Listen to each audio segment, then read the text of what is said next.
Welcome to yet another episode of the Banana Peels Show. I am your host, yet again, Banana, not with the mostest. Thank you for watching. Thank you for tuning in again. If you are watching on YouTube, listening in on your favorite audio platforms, check out the channel, Banana Peels Show. We appreciate the love and support, man. Thank you so much. Today will be a slightly different episode. Please bear with me. I may be going on a slight rant here. And today, man, I think we definitely need to talk about this. This is Bafana Bafana, the South African national team. That's the national team for football, South Africa. Bafana Bafana. And before I go on this so-called rant, I should note that we have a tendency of not celebrating each other as people, either in our relationships, our personal lives, just interrelations. More so when someone's hurt you before. I think that's the kind of relationship we have with Bafana Bafana. We have one that is a relationship, of course, that is full of expectations and hurt at the same time. But with that being said, I think it's very important to celebrate one's improvement and recognize where they are doing good and well and celebrate that instead of being stuck in the past where you've been hurt before, expectations were not made before. I think this is why I wanted to talk about Bafana Bafana today, because they are an interesting bunch to me. They have been playing extremely well. They are shining in the, I should say, African stage right now. And it's very, very beautiful to watch, as not so many people are patriotic in this country. To have a South African football team that is excelling as these guys are. I know there's no trophy yet, but we may very well be on the way to one. If you didn't know, just recently, we've sealed qualification into the next round of AFCON competition. So we've qualified for the AFCON 2025, and I should say the scenes in Cape Town when we were playing Sudan and beat them 3-0 to seal our qualification, those were beautiful, amazing scenes. I don't think I've seen that much atmosphere in South African football in a while now. Even throughout, the domestic football, watching Sundowns, Chiefs here and there, I don't think I've experienced this kind of feeling and emotion, and just the chemistry overall was just very, very loud in Cape Town when we actually hosted Sudan. And that was very, very beautiful to see. And it's only because they've been playing very, very well. They've been playing exceptionally well.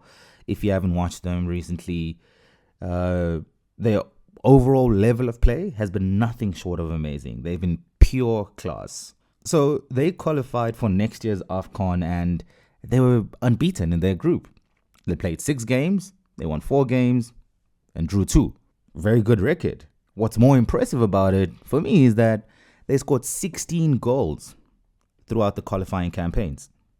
Now, 16 goals is tied second in all the qualification groups. Essentially, they're tied second with Algeria. Algeria have 16 goals too. They're only topped by Morocco, who is going to be the host nation for the next AFCON competition, of course. And Morocco scored 26 goals.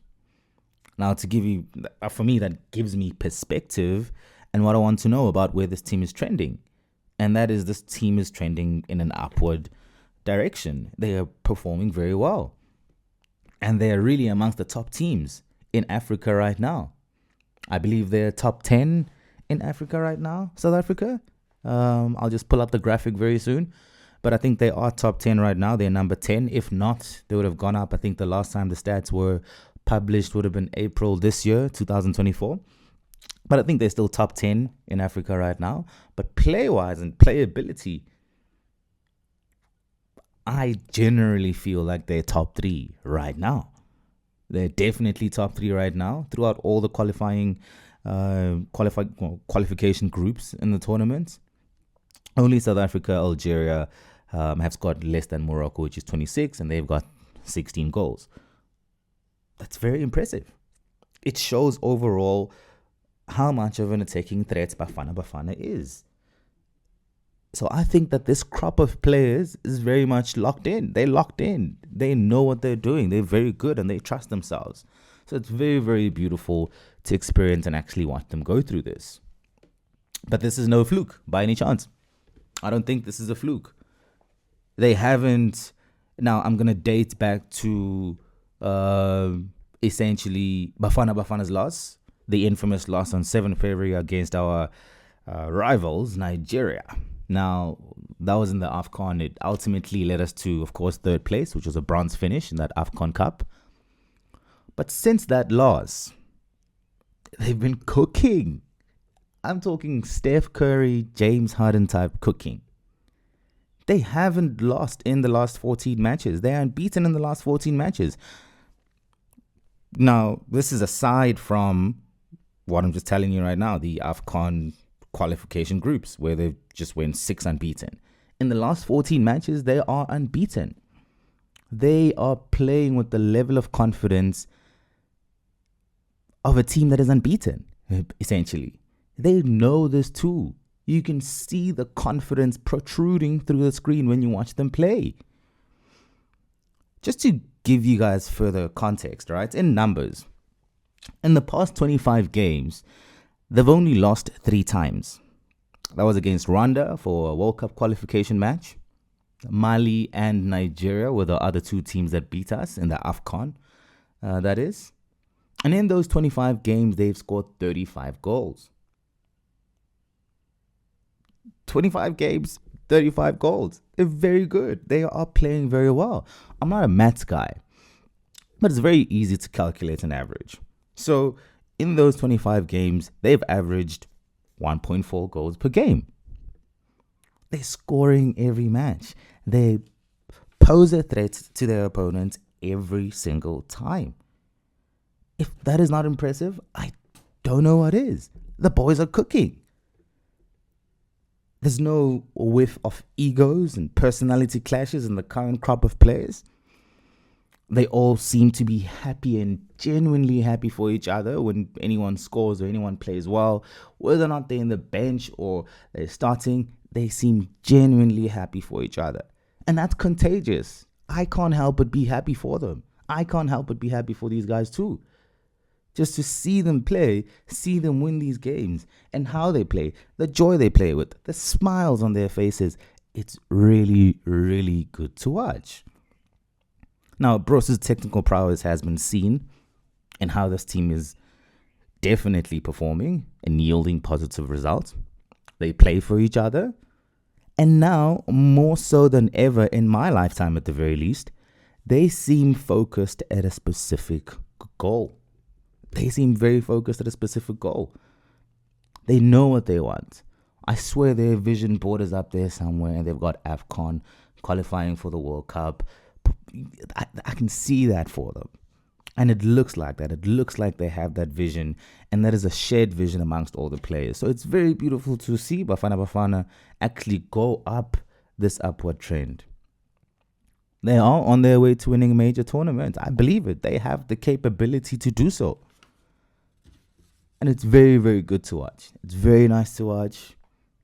As a South African, as a patriot, I think this is very, very beautiful. And we should do that. We should definitely support everything that they do right now.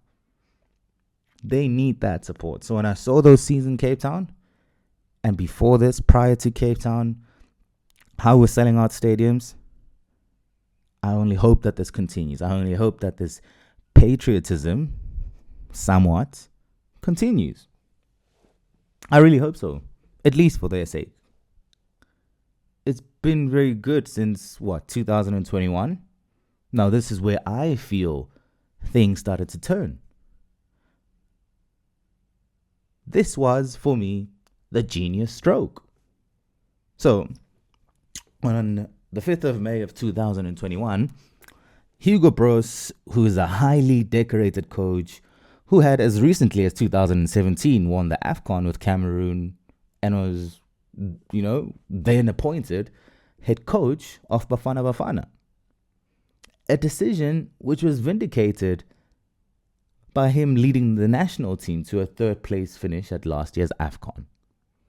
We saw how they played, and you can't fault the man. You can't fault Bros's technical or tactical prowess here. However, I believe for me, after it was appointed on the 5th of May, the genius stroke happened 16 days later.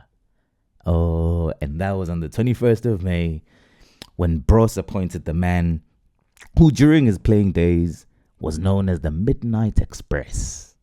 And that is Helman Mkhalele. You know, he appointed Helman Mkhalele as his number 2, his local assistant coach.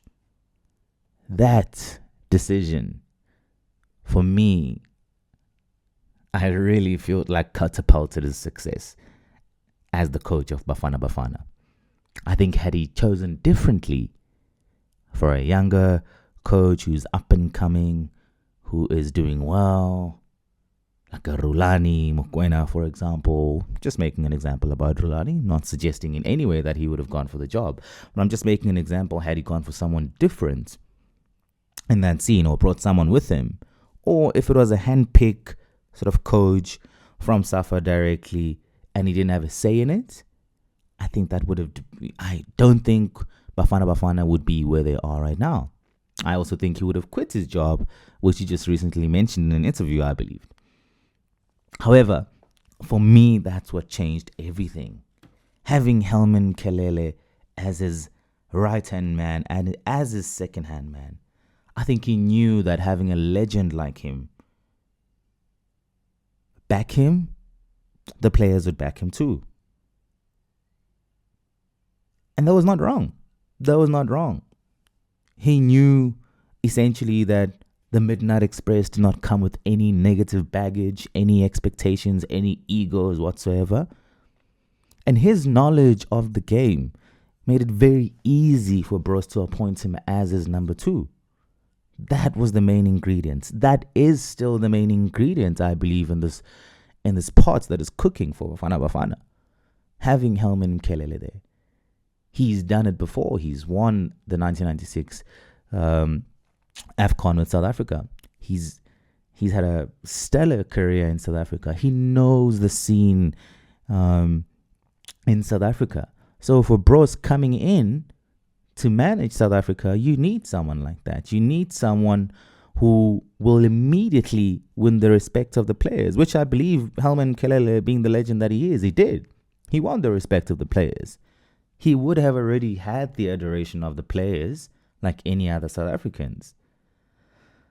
So this for me was very, very crucial in making sure that Bros has someone that he can trust to lead the team, someone who will provide expert analysis and expertise into the game itself, someone who's been there and done that before, someone who the players can look up to, which they do. And as very recent as the previous AFCON tournament, Helman Mkhalele mentioned in an interview too that he had shared some of the stories when he was part of the 1996 winning team. He said he could see how the stories brought about the hunger in the players. And you want to see that. And that is very evident, I think, when you watch Bafana Bafana play. The passion, the hunger, and the desire to win is undoubtable. You see them every time they play and go out on that field. That's why I felt the need to go on this rant today. They are playing very well. We should give them their flowers. We should support, encourage them. They're definitely on the way to achieving great things. So I personally want to enjoy it. Let's all enjoy it. Let go of the past, of what they used to be, of what hurts they may have caused us before. Right now they're cooking. They're 14 games unbeaten. And frankly, they look unstoppable. They look unstoppable. So it's going to be interesting to see what happens with Bafana Bafana going forward. But trust you me, it's going to be all beautiful going forward. You can see it with the players. It's contagious. So shout out to Bafana Bafana. Shout out to the whole backroom staff. Shout out to the captain, Ronwen Williams, man. Shout out to all those guys playing their butts off. Can't name all of you by names, but there isn't one player that stands out because all of them are giving that 100%. You know what I mean? I'm not going to single out one player from all of them. And all of them are amazing. From the back to the front, they're all amazing. So it's very, very beautiful to watch. Shout out to Bafana Bafana. Let's take it to the top, man. And yeah, tell me what you think. Tell me what you think about what you've seen from Bafana Bafana play, man. What you think about what the future holds for them. What's the ceiling? Can they actually go on next year and win that AFCON tournament? Can they qualify for the World Cup eventually? All these are, sort of in the pipeline for them. So I really hope that they get to reach their goals, essentially. Hopefully they win the AFCON, qualify for the World Cup, and continue this amazing run, which has been a beautiful ride for them. So very, very beautiful to experience. Shout out. Peace, man. So thank you for watching or listening. Don't forget to engage this content. It helps grow the channel. It's Banana Peels Show. Thank you so much for tuning in. Peace.